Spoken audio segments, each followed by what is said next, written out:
Assalamualaikum warahmatullahi wabarakatuh. Selamat pagi semuanya dan selamat bertemu kembali dalam perkuliahan kimia analisis instrumen. Pada kesempatan pagi hari ini saya akan menyampaikan materi tentang HPLC ya, High Performance Liquid Chromatography atau sering diterjemahkan kromatografi cair kinerja tinggi ya, KCKT. Apa sih HPLC ini? Ya, dan bagaimana prinsip kerjanya, kemudian aplikasinya seperti apa, kita akan bahas satu persatu ya dalam pertemuan hari ini. Pertama, mengenai definisi HPLC. Apa itu HPLC? Ya, apakah HPLC itu High Performance Liquid Chromatography atau High Pressure Liquid Chromatography? Karena pada kenyataannya HPLC ini dalam prakteknya menggunakan tekanan tinggi, ya, atau high pressure ya, sehingga laju alirnya bisa dikendalikan dan proses pemisahannya itu akan jauh lebih cepat dibandingkan dengan kita menggunakan kromatografi kolom biasa ya, atau yang konvensional. Nah, sehingga di sini dengan adanya tekanan yang tinggi tadi ya, biasanya dia menggunakan sistem pompa ya, tidak lagi mengandalkan gaya gravitasi. Jadi untuk mendorong fase gerak itu melewati kolom dengan kecepatan tertentu, maka di sini ada penggunaan pompa ya. Ada pengaturan eh, laju alir ya dengan menggunakan pompa ini sehingga laju alirnya bisa dikendalikan. Kemudian karena eh, digunakan pompa yang tekanan tinggi, maka desain kolomnya jauh lebih simpel atau diameternya lebih kecil dibandingkan dengan kolom konvensional. Biasanya ukurannya tidak sampai 1 cm ya, mungkin di bawah 1 cm. Kemudian karena dia menggunakan pompa dan pengaturannya tekanannya diatur sedemikian rupa, maka pemisahan ini akan jauh lebih cepat dan reproducible. Ya, apa yang dimaksud dengan reproducible? Bisa diulang dengan hasil yang relatif sama. Ya, ketika dilakukan pengulangan itu hasilnya tidak jauh berbeda. Kemudian selain cepat dan reproducible, ya, HPLC juga bisa diautomasi ya dengan adanya detektor online, sehingga pengamatan hasil pemisahan itu bisa diamati secara langsung, ya, real time dengan adanya detektor online ini, ya, sehingga dia bisa tersambung ke sistem perangkat data recorder yang mampu menunjukkan hasil pemisahan itu secara langsung atau secara real time. Ini akan mempermudah analisa ya. Sehingga dengan berbagai kelebihan itu maka kromatografi HPLC ini sering disebut kromatografi cair kinerja tinggi atau memiliki kinerja yang lebih baik dibandingkan dengan kromatografi konvensional. Jadi itulah asal mula nama HPLC ya, High Performance Liquid Chromatography. Itu karena dia menggunakan sistem pompa ya dengan tekanan tinggi dan menghasilkan pemisahan yang jauh lebih cepat, kemudian reproducible dan bisa diamati secara langsung sehingga dia memiliki performa yang lebih baik. Nah, apa sih sebetulnya keuntungan kita menggunakan HPLC? Jadi HPLC ini dalam prakteknya banyak sekali dimanfaatkan ya dalam berbagai industri lah ya untuk analisis bahan-bahan kimia ya, termasuk juga untuk bahan farmasi ya, obat-obatan, di bidang lingkungan juga, kemudian apalagi ya, ya di industri-industri petrokimia dan lain sebagainya, banyak sekali memanfaatkan teknik HPLC ini atau metode HPLC. Karena tadi ya performanya yang tinggi, kecepatan analisisnya yang relatif lebih cepat sehingga sangat diandalkan sekali di dunia industri. Selain cepat, ya, rapid analysis juga resolusinya cukup tinggi. Hasil pemisahan itu mendapatkan apa nilai resolusi yang lebih baik ya. Tingginya nilai resolusi ini memungkinkan sampel itu bisa dipisahkan sekaligus bisa dianalisis ya dengan tingkat pemisahan yang jauh lebih baik ya atau yang menghasilkan resolusi yang tinggi. Resolusi itu artinya daya pemisahannya ya, daya pemisahannya sehingga sampel satu dengan yang lain itu bisa terpisah dengan lebih baik ya. Kemudian yang keempat ya karena kita menggunakan detektor yang lebih apa namanya ya lebih canggih lah ya dibandingkan dengan kalau konvensional itu kan biasanya kita menggunakan apa namanya itu pengamatan dengan metode yang lain ya, misalnya dengan spektro ya. Tapi kalau dengan HPLC ini detektornya itu bisa dimodifikasi ya, bisa diganti-ganti dengan detektor sesuai dengan jenis sampelnya ya. Dan hasil analisisnya itu bisa mendeteksi tingkat senyawa yang tingkat konsentrasi yang lebih rendah ya atau high sensitivity. Jadi pada level konsentrasi yang kecil pun dia bisa mendeteksi ya. Jadi itu kelebihan yang keempat. Kemudian yang kelima dia juga bisa diulang dengan hasil yang sangat baik ya, excellent reproducibility. Jadi kalau kita lakukan pengulangan, kita injeksi 2 kali, 3 kali, 4 kali, itu hasilnya akan relatif sama. Ya, ini yang menyebabkan apa namanya keunggulan daripada HPLC itu terutama untuk analisis senyawa yang relatif kecil ya, apa namanya unsur nik ya atau senyawa mikro yang ada di dalam suatu campuran. Kemudian selain bisa diulang dengan hasil pemisahan yang baik, ya juga HPLC ini bisa digunakan untuk analisis kuantitatif. Ya.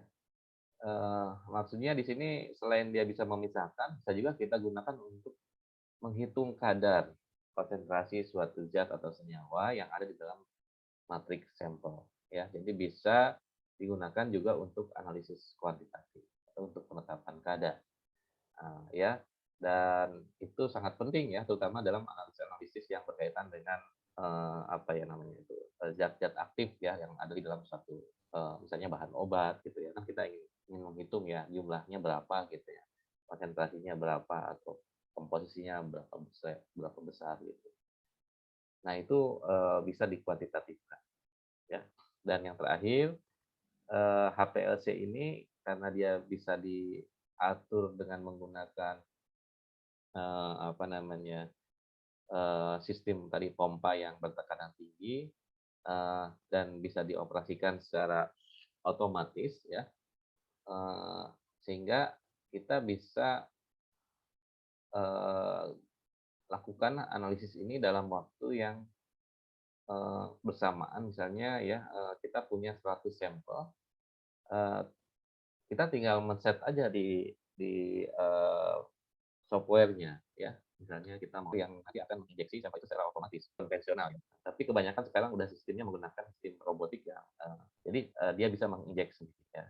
Tinggal kita tempatkan di dalam vial-vial yang nanti akan dikasih apa namanya urutan ya nomornya yang nanti mau kita injeksi itu yang mana saja. Nanti tinggal dia analisis apa si sistem auto sampling dia akan mendeteksi ya masing-masing sampel itu sesuai dengan urutan.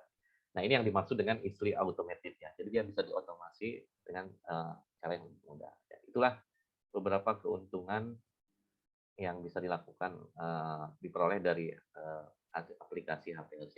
Ya. Nah, sebelum kita bicara lebih jauh contoh aplikasinya ya, mungkin kita perlu mengenal terlebih dahulu sistem instrumentasi daripada HPLC. Itu terdiri dari apa saja sih? Nah, ini adalah salah satu contoh alat HPLC yang masih sangat sederhana ya. Eh, Mungkin zaman saya kuliah nih masih ada dulu ya. Ya, sistem komputernya aja masih pakai hard drive ini ya. Ada tempat untuk memasukkan disket di sini yang ukurannya itu sama dengan ukuran CD ya. Jadi kita masukkan data disknya di sini, ngeset parameter-parameter yang akan digunakan, walaupun dulu masih awalnya itu mungkin belum ada Windows ya. Windows itu kan tahun 95 ya, 95 atau 90. Ya, 95 dia baru muncul. Ini kalau tahun 90-an ini belum menggunakan sistem Windows ya, masih menggunakan sistem DOS ya untuk data recordernya. Nah, di sini ada beberapa elemen atau kompartemen dari alat HPLC itu. Yang pertama adalah solvent reservoir ya. Solvent reservoir ini adalah tempat untuk menyimpan fase geraknya. Kemudian di sini ada controller ya. Controller ini adalah bagian yang nanti akan mengatur laju alir. Di sini ada tombol-tombol ya. Tombol analog ini digunakan untuk men-set berapa kecepatan aliran yang akan digunakan.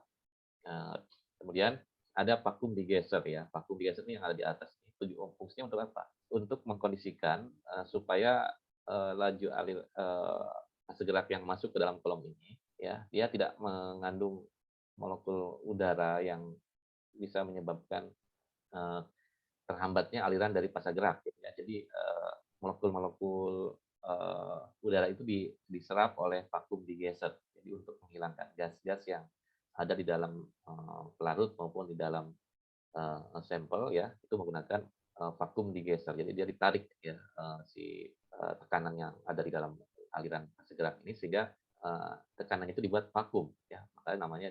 Yang keempat ada yang namanya sistem binary pump. Jadi kalau yang dulu binary itu berarti ada dua piston ya yang menggerakkan pompa itu di dalam alat HPLC ini. Di pompa inilah fase gerak ini atau aliran fase gerak dari reservoir tadi ini menuju kolom ya. Nah, nanti pompa ini bisa diatur ya, tadi menggunakan controller tadi. Pompa ini bisa diatur alirannya, tekanannya mau berapa besar ya, kemudian laju alirnya berapa. Nah, ini kita bisa save di dalam alat kontrolnya. Kemudian berikutnya ada termostat kolom kompartemen ya. Kalau dulu kan kolomnya ini masih ada di luar ya, terbuka gini. Jadi dia tidak memiliki termostat yang bisa diatur suhunya ya, atau dipanaskan, sehingga ada yang namanya termostat pengatur suhu untuk kompartemen kolom. Nah, kemudian kalau zaman dulu ini injeksinya belum otomatis. Cara masukin sampelnya ini bagian bawah ini masih menggunakan siring ya, atau jarum suntik gitu ya, untuk memasukkan sampel itu secara manual. Sekarang ada yang UV atau detektor fluoresen, atau bisa juga menggunakan detektor yang lain yang ada di dalam komputer. Kalau dulu pengaturannya masih semi manual ya, semi otomatis maksudnya. Jadi di sini kita harus masukin dulu parameter-parameternya, misalnya berapa laju alirnya, berapa panjang gelombang UV yang akan digunakan untuk detektornya, kemudian berapa laju alirnya ya, dan berapa volume sampel yang akan dimasukkan. Itu semua di setting secara manual ya. Baru nanti pemisahannya bisa diamati di program ya. Kalau sekarang semua sudah serba otomatis dan digital ya. Ini contoh alat HPLC terbaru ya, Agilent Life Science Future Proof ya. Apa ini ya, SW ini ya mungkin untuk yang HPLC fase untuk organ sekarang sudah menggunakan sistem instrumen yang sangat canggih ya. Jadi semuanya putar ya, dari mulai pengaturan laju alir, berapa volume yang diinjeksi, ya, kemudian berapa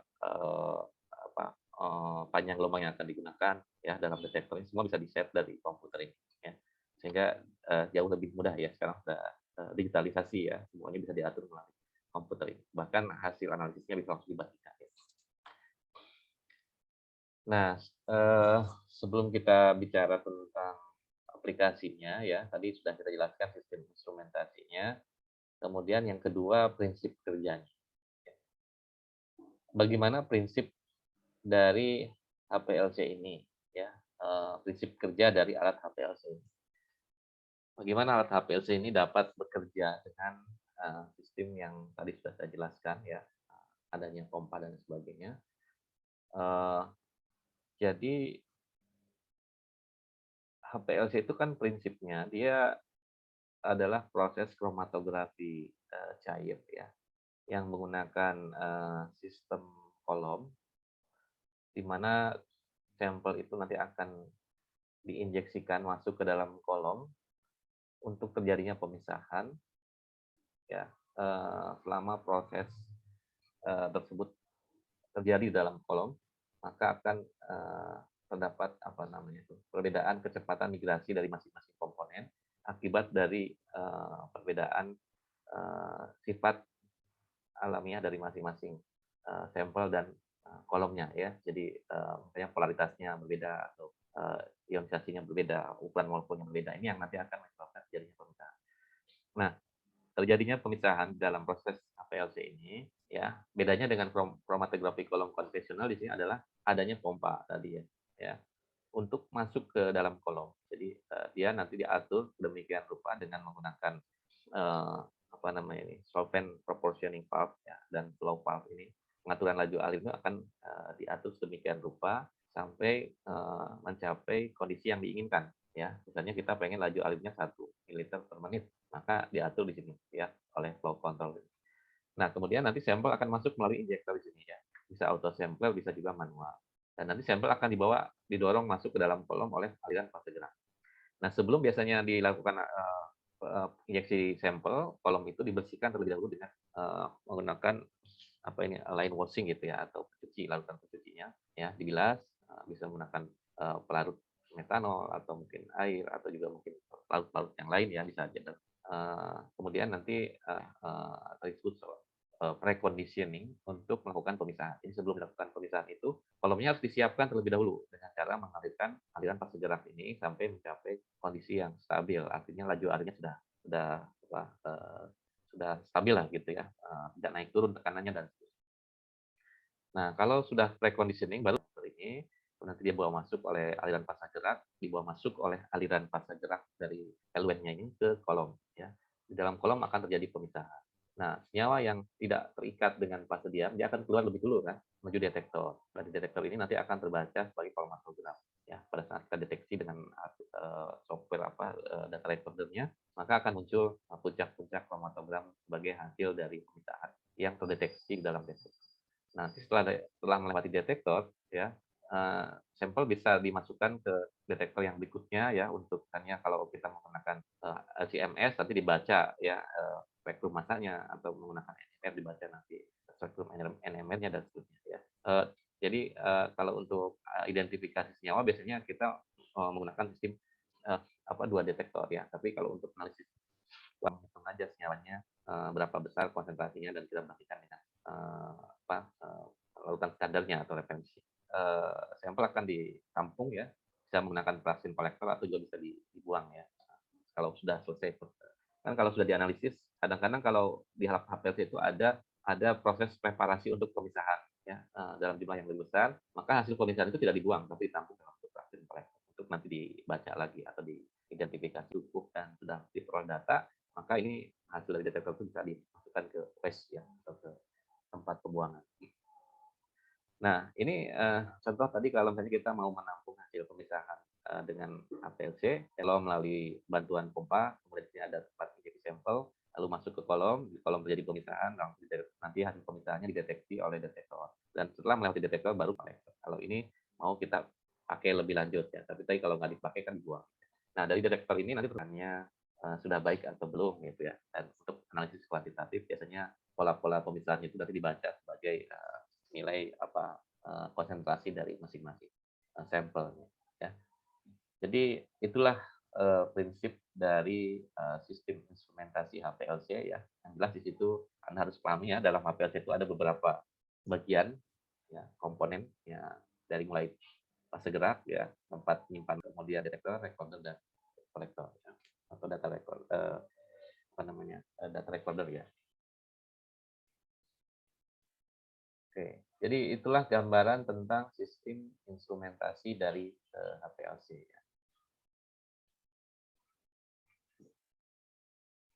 Nah, kemudian di sini kita sekarang di bagian kompartemen HPLC itu terkadang dipasang yang namanya vakum digester ya. Vakum digester ini tujuannya untuk apa sebetulnya? Tujuannya adalah dia untuk memvakumkan larutan yang akan melewati kolom ya, sehingga sebisa mungkin larutan ini nanti tidak mengandung molekul-molekul gas ya, yang nanti itu akan menghambat proses pemisahan di dalam kolom. Nah, menggunakan vakum degassing ya. Vakum degassing itu prinsipnya larutan fase gerak container, di mana di sini ada tubular plastik membran yang nanti akan memisahkan komponen gas dengan cairan di dalam kolom. Nah, ini si vakum degassing ini dihubungkan dengan pompa vakum untuk menarik udara yang tadi terdapat di dalam larutan fase gerak ini, dalam pelarutnya ya. Nah, nanti pada saat dia melewati, misalnya ada udara, dia akan tertarik dengan dirinya menggunakan pompa vakum. Ya, nanti dia akan keluar sehingga nanti aliran fase gerak yang masuk ke dalam molekul udara. Ya, karena di sini sudah ada kontrol sirkuit juga ya di dalam alat degassing ini yang memungkinkan kalau nanti masih ada udara, dia nggak boleh lewat ke bagian pompa vakumnya ya. Dan ini biasanya dikondisikan sebelum kita melakukan proses injeksi sampel. Jadi si parut itu kita alirkan ya sampai dia kondisinya itu betul-betul stabil dan tidak menghasilkan gas lagi gitu, atau tidak mengandung gas lagi ya, tidak mengandung udara-udara yang nanti bisa menyebabkan penghambatan di dalam pemisahan di dalam kolom. Nah, itulah fungsi dari vakum degassing. Kemudian yang kedua ada yang namanya solvent filter ya. Apa yang dimaksud dengan solvent filter? Ini kan kalau di dalam skema alat tidak terlihat ya. Kalau di dalam alat APLC yang lebih modern ya, biasanya kita menggunakan solvent filter ini untuk menjernihkan menyaring ya kotoran-kotoran yang terdapat di dalam pelarut atau fase geraknya.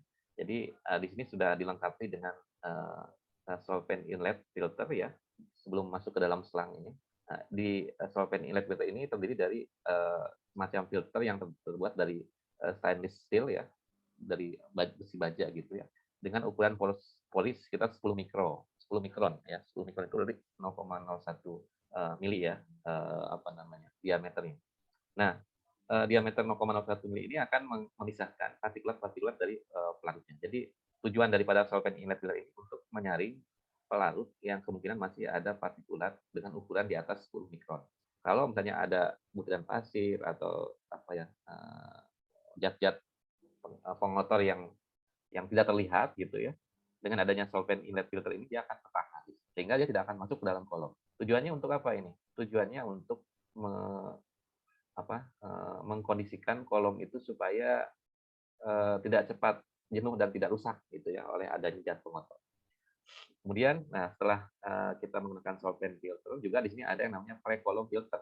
Kalau pre-column filter, bedanya dengan solvent, dia digunakan kolom ya. Jadi pre-column filter ini tujuannya untuk menghilangkan partikulat dari sampel ya, partikulat yang pada saat kita injeksi ya dari injektor ini, yang fungsinya untuk menghilangkan atau untuk memisahkan pengotor-pengotor yang terdapat di dalam matriks sampel yang ukurannya lebih besar, sehingga fungsinya juga hampir sama dengan solvent tadi ya, menyaring gitu ya. Dan ukurannya ini biasanya jauh lebih kecil ya, 2 sampai 0,5 mikron diameternya. Ya, tadi kalau dari sampel mungkin ada zat-zat tertentu yang dikhawatirkan nanti dia bisa masuk ke dalam kolom ya, sehingga ini harus betul-betul didesain ya untuk mencegah terjadinya pengendapan di dalam kolom gitu ya, dispersion. Soalnya kalau nanti pengotor bisa rusak karena dia akan logging tertahan di dalam kolom, nanti pada saat pemisahan itu akan mengganggu ya kalau di sini tidak menggunakan pre-column filter tadi. Nah, kemudian berikutnya sistem gradien dalam pengaturan laju alir kita mengenal ada dua istilah ya. isokratik dan gradient elution ya, gradient elution. Nah, kalau kita menggunakan sistem gradient di mana yang namanya gradient itu berarti komposisi fase geraknya itu bisa diatur selama proses pemisahan itu apakah kita akan naikkan atau kita turunkan. Misalnya tadinya eh, komposisi fase geraknya itu adalah air dengan metanol ya contohnya ini ya. 70% air dan 30% metanol. Nah, kalau kita ingin naikkan konsentrasi airnya jadi 80% komposisinya ya dan metanolnya 20%, maka diatur melalui multi channel gradient pulse. Jadi fungsi dari multi channel gradient gerak ya dan menentukan komposisi dari fase gerak. Komposisi yang mau kita pakai diatur sedemikian rupa oleh multi channel gradient. Nah, sekarang sudah ada sistem yang terbaru ini quaternary multi channel. Jadi dia ada 4 saluran ya. Quaternary itu dari 4 saluran gitu ya. Nah, 4 saluran ini nanti bisa dihubungkan dengan jenis pelarut yang akan digunakannya. Misalnya ada berapa jenis, ada 2, 3 atau 4, maka semuanya bisa diatur dengan menggunakan sistem multi channel ini. Ya. Nah, dan dia memiliki ukuran plug fill yang lebih besar ya, large solvent. Ya, jadi ada yang pengaturan dari masing-masing valve ini ya. Berapa banyak nanti yang akan dimasukkan di sini itu bisa diatur sedemikian rupa menggunakan quaternary multi channeling ya. Ini yang terbaru jadi yang dulu kan posisinya binary ya, cuma 2 gitu. Kalau kita menggunakan isokratik biasanya dari awal sampai akhir komposisi pelarutnya sama gitu. Maka disebut isokratik. Tapi kalau gradient itu bisa diubah-ubah ya. Nah, kemudian di dalam sistem pompa itu kita memiliki apa ya namanya semacam pengatur aliran ya, pengatur laju alir itu menggunakan dual piston ya. Dual piston ini yang nanti akan menarik aliran dari fase gerak ini ya. Jadi si kerjanya pompa ini sebetulnya dia mengatur aliran dari fase geraknya dengan menggunakan dia akan ditempatkan ya untuk apa namanya mengatur daripada aliran fase gerak ini dengan kecepatan dan ukuran volume yang nanti akan diatur lebih lanjut oleh piston yang kedua. Piston ini untuk menyediakan ya aliran yang konstan, aliran fase gerak yang konstan dan tekanan yang konstan yang dibutuhkan selama pemisahan di dalam volume. Jadi dual piston ini tujuannya untuk fungsinya untuk mengatur aliran dari fase gerak agar diperoleh aliran yang konstan. Begitulah dengan tekanan ya. Nah, tekanan untuk memperoleh aliran yang konstan ini. Ya. Makanya di sini pompa ini menjadi apa ya jantungnya pemisahan. Jadi kalau pompanya nggak bagus, pemisahannya juga nggak akan bagus gitu ya. Nah, kemudian pompa ini biasanya ya yang pertama dia akan mengalirkan pelarut melewati dari fase diamnya ya di dalam kolom ya stasiun indukasi. Semakin kecil daripada ukuran packing apa namanya kolomnya, maka dia membutuhkan tekanan yang lebih tinggi ya. Jadi kalau butiran-butiran daripada fase diamnya semakin padat ya semakin kecil ukurannya, maka tekanan yang dibutuhkan untuk memisahkan atau untuk mengalirkan fase gerak itu juga akan lebih besar ya. Larger packing and lower pump pressure is usable for most procedure ya. Jadi biasanya di sini kita bisa menggunakan untuk kolomnya itu dibuat sedikit lebih besar supaya tekanan pompa yang dialirkan itu bisa lebih rendah. Karena kalau semakin kecil ukuran daripada apa butiran fase diamnya semakin rapat maka dia membutuhkan tekanan yang lebih tinggi. Nah, kemudian untuk mendapatkan laju alir yang stabil ya biasanya ini apa namanya perlu diatur sedemikian rupa tekanan yang dibutuhkan ya tekanan yang dibutuhkan ini biasanya kita melewatkan itu aliran fase gerak itu dengan dengan laju alir 0,01 sampai 10 ml per menit. Nah, semakin besar volume yang dibutuhkan, maka semakin besar juga tekanan yang dibutuhkan ya. Jadi kalau kita mau pompanya itu awet, ya jangan terlalu banyak volume yang diinjeksikan, volume fase gerak yang dilewatkannya gitu ya. Biasanya pertengahan lah, 1 atau paling banyak 0,5 misalnya gitu ya, supaya, tekanan yang dibutuhkan tidak terlalu besar gitu ya. Nah, biasanya di sini ada maksimum tekanannya ya, sebesar 5.000 C ya, ini untuk tekanan umum yang biasa digunakan untuk HPLC persen. Jadi stabilitas aliran fase gerak ini, normalnya ya, eee jumlah, aliran yang diinginkan itu ya tidak terlalu besar gitu ya dari, tadi kan kalau 10 liter per menit mungkin itu, bisa bisa lebih dari 10% gitu ya, tapi kalau 0,5 atau 1 mungkin masih di bawah 1% gitu. Kemudian, pompa ini juga harus bersifat inert terhadap, pelarutnya ya, apalagi kalau kita menggunakan buffer, salt ya, garam-garam gitu ya, dan, pelarut yang umumnya dia, tidak boleh melarutkan si partikel dari, pompanya itu terutama di bagian, dalamnya itu ya, sering, digunakan ya, pompanya itu biasanya menggunakan stainless steel yang dilapisi dengan titanium ya, kemudian ditambahkan dengan resisten mineral ya, contohnya, seperti, safir atau ruby ini yang dia bersifat, tidak mudah rusak gitu oleh aliran dari fase gerak. Kita juga menggunakan, teflon ya, sebagai pelapisnya. Jadi, pompa ini sebetulnya dia harus, dikondisikan dengan, ada tingkatan, kapasitas masing-masing pompa itu ya. Eee, Jangan kita paksakan ya untuk mengalirkan fase gerak dengan kecepatan tinggi, tapi kapasitas kolomnya tidak sesuai gitu ya. Nah, makanya di sini harus diperhatikan ya, sejenak ya. Karena itu berkaitan dengan, pemeliharaan juga ya nantinya kalau terlalu dipaksakan malah rusak gitu. Nah, jadi, pompa ini adalah bagian yang sangat penting ya. It's the most critical piece of equipment. Jadi bagian yang sangat penting dalam, alat HPLC ya, karena dia akan, mempengaruhi kesuksesan kita melakukan pemisahan gitu ya. Jadi pompa ini adalah jantungnya HPLC. Kalau pompanya bekerja dengan baik, maka pemisahannya juga akan, relatif baik. Tapi kalau pompanya tidak bekerja dengan baik, maka hasil pemisahannya juga relatif mungkin tidak sesuai dengan apa yang kita harapkan.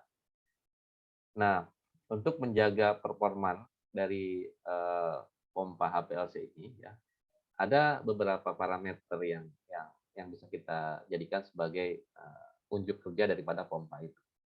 Yang pertama adalah, flow precision. Ya, flow precision ini adalah aliran yang, presisi atau artinya, ketika kita gunakan pompa ini dengan laju alir tertentu, dia tetap tidak berubah laju alir gitu. Artinya selama beberapa menit atau selama beberapa waktu pemisahan itu, laju alirnya tuh konstan gitu. Nah, itu disebut sebagai, flow precision. Jadi, tidak naik turun gitu lah, alirannya ya. Kemudian yang kedua flow range-nya. Ya, flow range ini rentang dari laju alir tadi misalnya dari 0,1 sampai 10, semakin besar flow range-nya berarti kan, kapasitas, pompanya juga semakin besar gitu ya. Jadi itu ada ukurannya juga ya flow range flow range itu ada ukurannya. Jadi harus dipastikan sesuai dengan kapasitas, pompa, itu sesuai dengan kapasitas kolom yang akan digunakan, ya.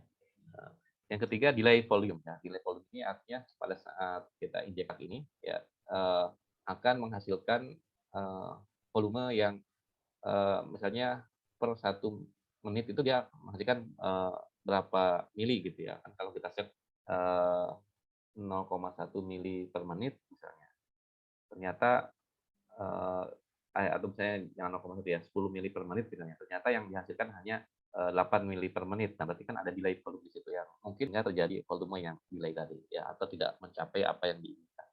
Nah, ini, sangat tergantung daripada kinerja, kolomnya gitu ya. Kalau dia memompa dengan stabil, maka alirannya juga akan konstan. Kemudian, pressure pulse. Nah, tekanan juga ini menjadi hal yang mempengaruhi aliran dari fase gerak itu disebabkan karena tekanan dari, alat HPLC-nya atau tekanan dari, pompanya yang bisa diatur sedemikian rupa ya, sampai diperoleh tekanan yang, laju alir yang konstan. Nah, tekanan ini sebetulnya bisa bisa bisa berubah-ubah gitu ya, tergantung ya. Agar dia menghasilkan aliran yang presisi tadi ya, maka tekanan ini perlu menyesuaikan gitu. Ya, jadi kadang-kadang dia di pertengahan jalan, kadang-kadang dia suka ngedrop gitu ya. Ini akan mencirikan bagus tidaknya sistem pompa gitu ya. Kalau tekanannya tidak konstan, maka alirannya juga akan berubah gitu kan.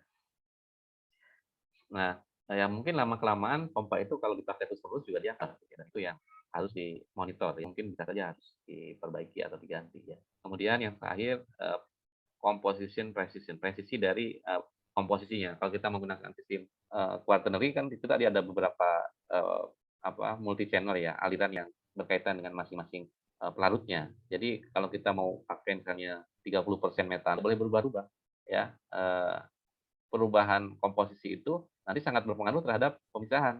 Kalau misalnya si pompanya sudah agak delay gitu ya, komposisinya nanti berubah, maka pemisahan juga nanti akan terjadi proses mungkin laju alirnya berubah dan nanti waktu retensi yang dihasilkan juga akan berubah.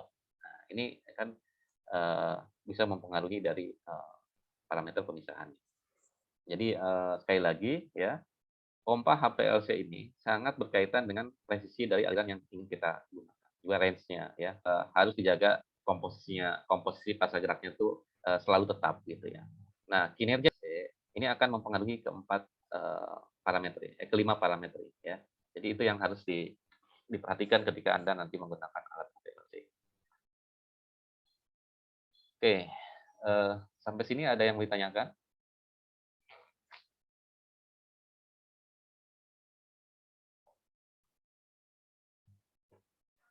Saya Pak.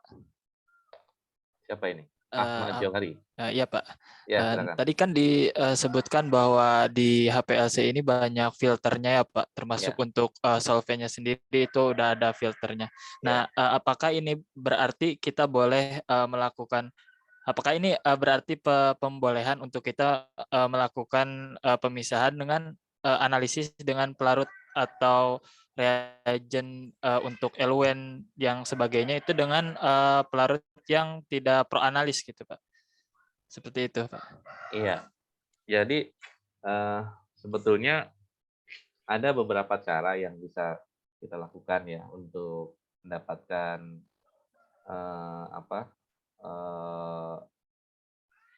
pemisahan yang baik itu. Pertama tentunya harus dipastikan tadi alirannya konstan ya. Kemudian yang kedua tidak ada gas yang masuk ke dalam kolom ya, tadi menggunakan gas indicator. Dan yang ketiga dipastikan tidak ada zat yang lain yang ikut masuk ya, terutama partikulat-partikulat yang itu bisa mengganggu jalannya pemisahan. Partikulat itu kan ukurannya lebih besar ya, contohnya molekul-molekul yang seperti polimer gitu, atau bakteri, atau apa ya, virus dan lain sebagainya itu kan dia memiliki ukuran yang lebih besar ya. Kalau dari makhluk hidup ya, tapi bisa juga dari benda mati misalnya seperti kerikil, debu dan lain sebagainya. Nah, itu bisa bisa masuk ke dalam aliran fase gerak ya. Nah, kalau dalam pemilihan jenis daripada pelarut itu memang sebaiknya ya digunakan pelarut yang pro analisis ya, atau PA ya, atau ada lagi yang lebih tinggi lagi dari PA itu grade for chromatography. Jadi dia lebih lebih suitable atau lebih cocok kalau untuk HPLC misalnya ya. Nah, ada jenis pelarut tertentu yang dia grade-nya itu bisa lebih baik dibandingkan dengan yang pro analis. Nah, untuk pelarut-pelarut yang seperti itu sebenarnya tidak perlu lagi adanya solvent filter karena dia sudah grade untuk kromatografi, artinya dia sudah dimurnikan dan sudah dipastikan dia tidak mengandung pengotor ya. Nah, kalau untuk yang pelarut-pelarut teknis itu biasanya kita harus saring ya.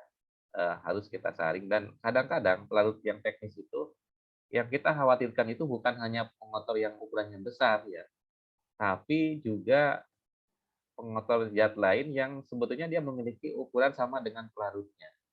Ya, contohnya metanol ya. Metanol 70%, metanol teknis dengan metanol yang PA itu kan kadarnya berbeda.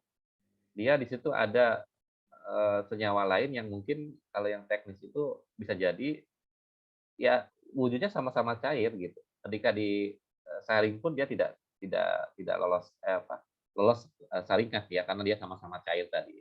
Contohnya kalau kalau metanol misalnya di situ ada pengotornya dari apa ya? eee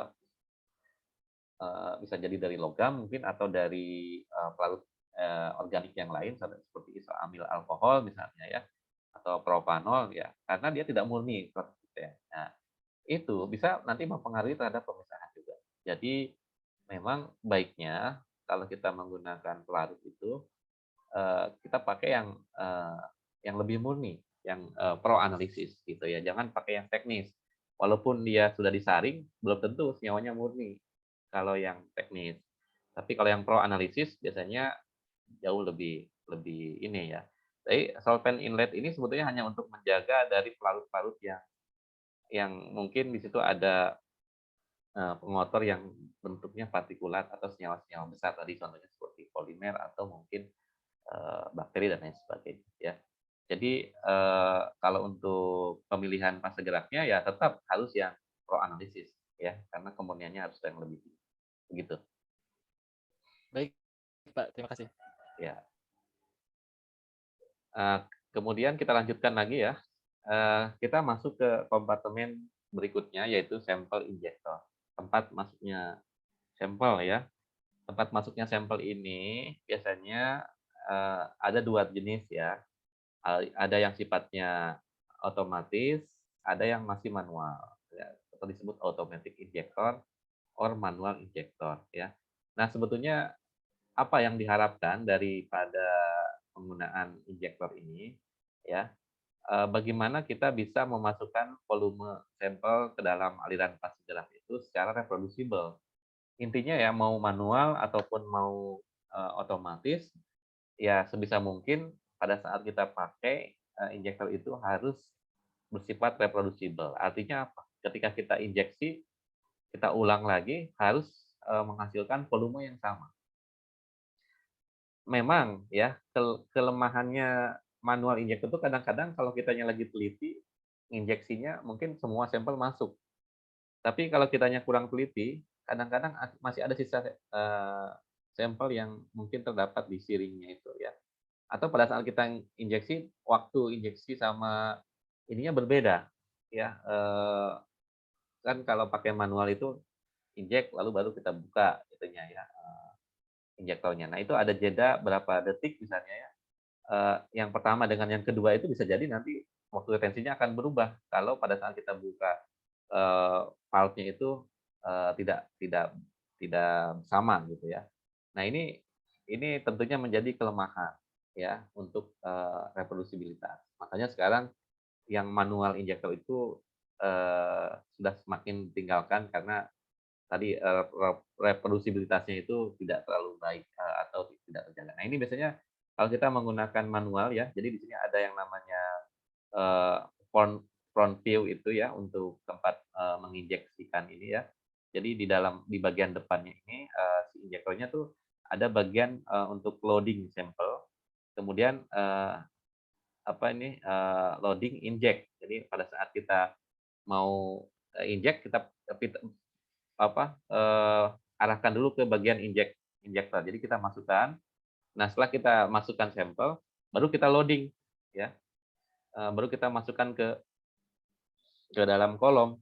Nah, jadi di sini nanti ada perputaran ya antara load sama inject tadi. Jadi ada katup yang akan mengatur kapan dia masuk, kapan dia tertutup gitu ya di load-nya. Di sini ada sample loop-nya nih. Sample loop ini yang akan mengatur aliran dari pada saat kita injeksi karena kalau volumenya berlebih nanti dia akan keluar di sini lewat waste ya. Di sample loop nanti masuk sampel, kemudian ventilasi masuk ke dalam kolom ya. Jadi antara sample loop sama sampel apa nih kolomnya itu nanti sampel sampel yang masuk dari pompa outlet ya di sini yang dari aliran fase gerak ini nanti dia akan tertutup sementara pada saat kita injeksikan. Tapi nanti setelah eh, selesai injeksi, nanti volume sampel yang masuk ke dalam injektor ini baru akan dihubungkan dengan yang menuju kolom tadi. Nah, jadi seperti ini gambarannya ya. Jadi pertama kali kita injeksi, siringnya ini masuk ke injektor ini, jadi belum masuk ke kolom nih, masih tertutup, ya kan? Nah, kalau kelebihan nanti dia akan keluar menuju waste ini ya. Ini fix volume sampel yang akan dimasukkan.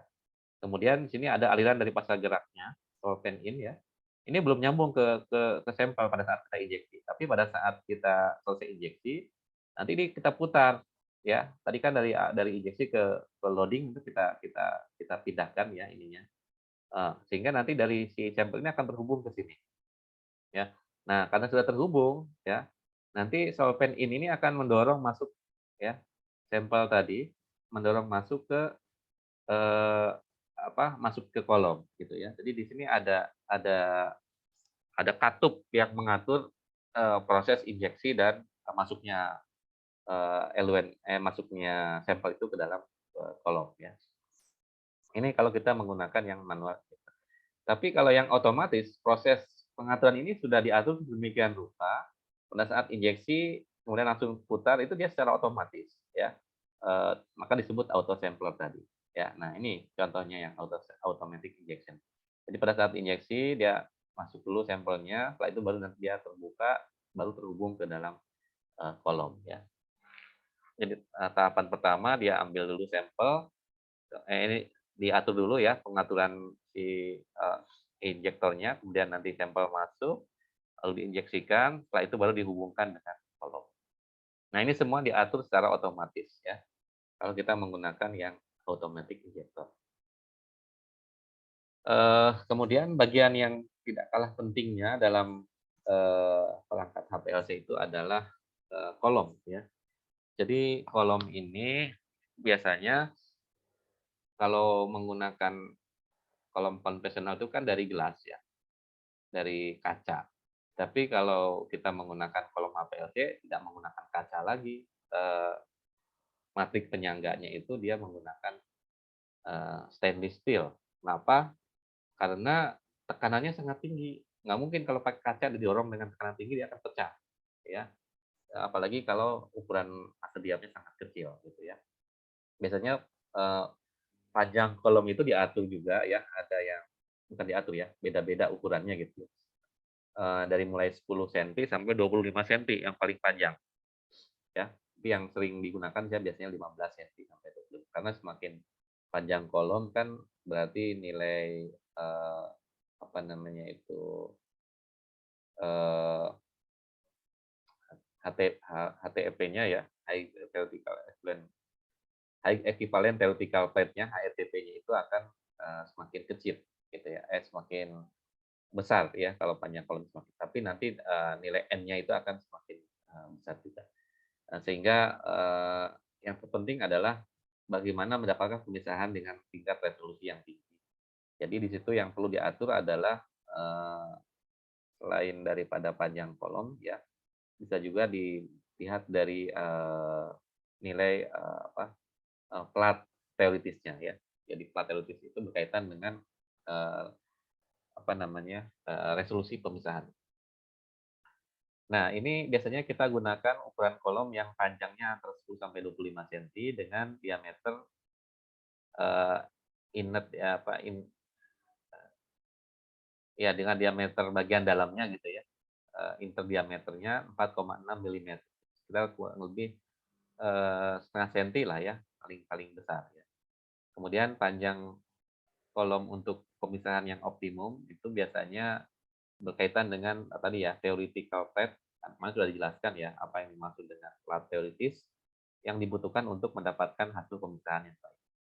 Cara menghitung nilai N kan sudah tahu ya, 16 TR per W dikuadratkan. Itu kita bisa hitung, nanti semakin besar nilai N-nya berarti semakin baik pemisahan.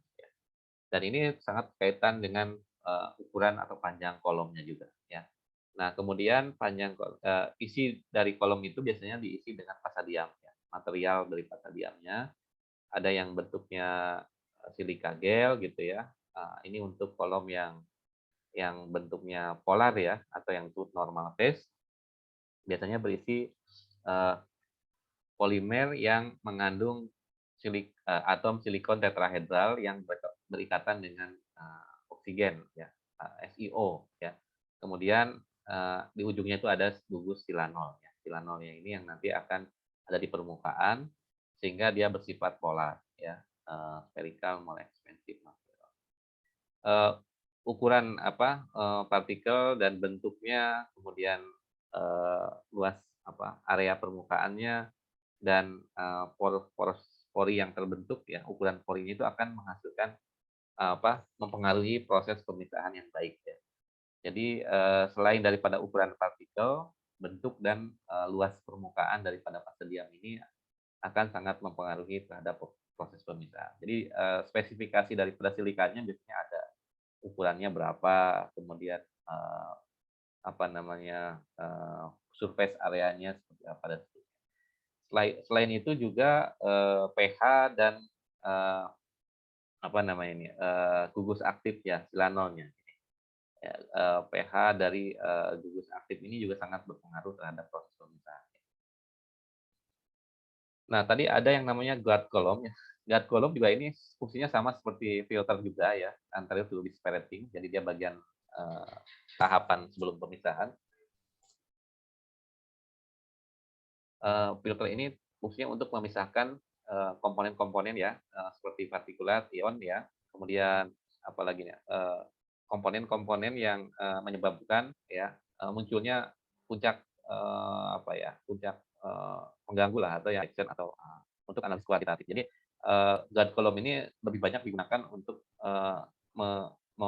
memisahkan partikel-partikel yang ukurannya lebih kecil dan mengganggu dalam proses pemisahan, sehingga dia akan mempengaruhi perhitungan daripada kadar yang akan juga bisa digunakan, ya, untuk meningkatkan sensitivitas dari performa detektornya. Kemudian selain itu guard column juga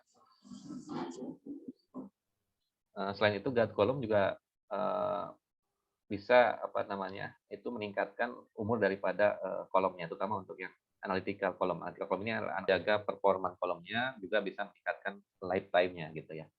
Kalau tanpa guard column, kadang-kadang kolom itu waktu ininya jadi lebih cepat, gitu, ya. Jadi ya ini intinya untuk pemeliharaan juga, ya, supaya dia tidak mudah berubah performa, gitu, ya, karena adanya pengotor tadi. Nah, berikutnya ada yang disebut tipe daripada HPLC. Sudah kita jelaskan, ya, di dalam kromatografi kolom kemarin. Jadi HPLC dengan kromatografi kolom konvensional itu sebenarnya tidak beda jauh dalam prinsip pemisahannya, ya. Ada yang namanya tipe adsorpsi, ya, itu terbagi menjadi dua, normal phase sama reverse phase. Kemudian yang kedua mekanismenya ion exchange, atau pertukaran ion, ya, dengan menggunakan kolom yang bermuatan, ya, ada yang bentuknya resin penukar kation dan anion, ya. Kemudian yang ketiga ada yang disebut size exclusion, ya, kromatografi undan, ya, karena adanya matriks berpori, ya, dari fase diamnya. Nah, ini biasanya akan terpisah lebih dulu dibanding yang kecil.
Ya,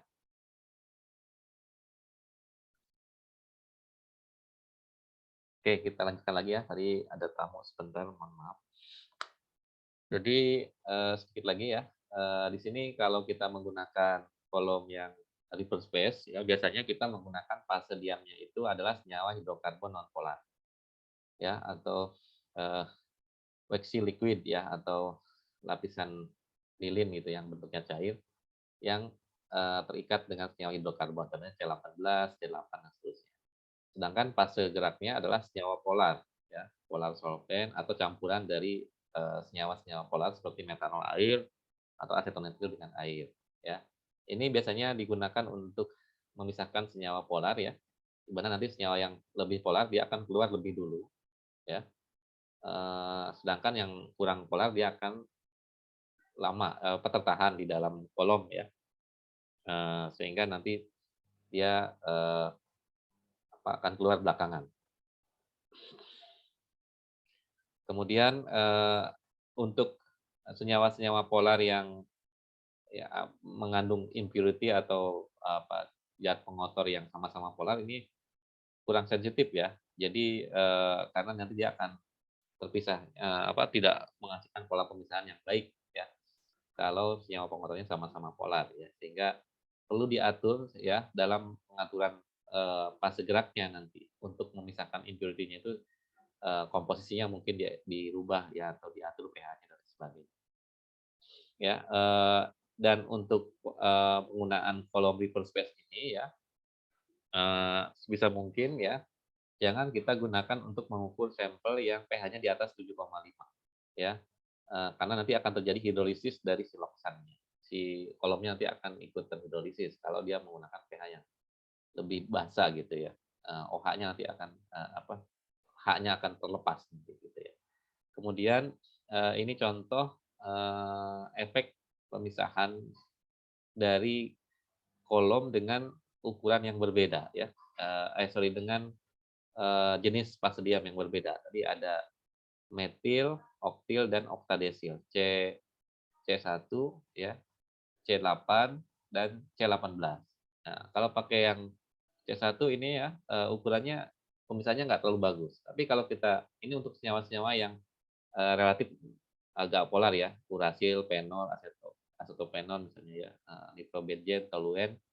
Kalau kita pisahkan dengan, kolom yang mengandung gugus metil, dia relatif tidak terlalu, ini. Tapi kalau, gugus, SiOH-nya diganti dengan oktil atau oktadesil, pemisahannya akan jauh lebih lebih, resolusinya lebih baik dibandingkan dengan yang, ukuran jenis kolomnya yang, kurang polar gitu ya. Kurang nonpolar, sorry. Kalau semakin ke kanan kan dia semakin nonpolar. Nah, ini adalah efek dari panjang rantai hidrokarbon pada kolom reverse phase ya, yang menggunakan, siloksan dengan, diameter partikelnya 5 mikrometer ya, ukuran partikelnya, sorry. Kemudian fase geraknya adalah metanol air, laju alirnya 1 mililiter per menit. Jadi sekali lagi di sini ya, jenis dari fase diam, polaritas itu akan sangat mempengaruhi terhadap pemisahan. Semakin nonpolar untuk senyawa nonpolar, maka semakin baik pemisahan, gitu. Nah, mungkin untuk sementara itu yang perlu saya sampaikan ya untuk materi HPLC ini, karena waktunya juga sudah mau habis ya, dan minggu depan kita akan lanjutkan dengan jenis-jenis detektor dalam HPLC beserta aplikasinya ya. Sampai sini ada yang ditanyakan sebelum kita tutup?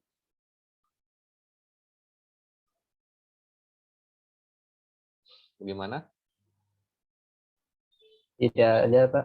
Cukup. Oke, baik. Kalau tidak ada, saya kira cukup untuk pertemuan hari ini ya.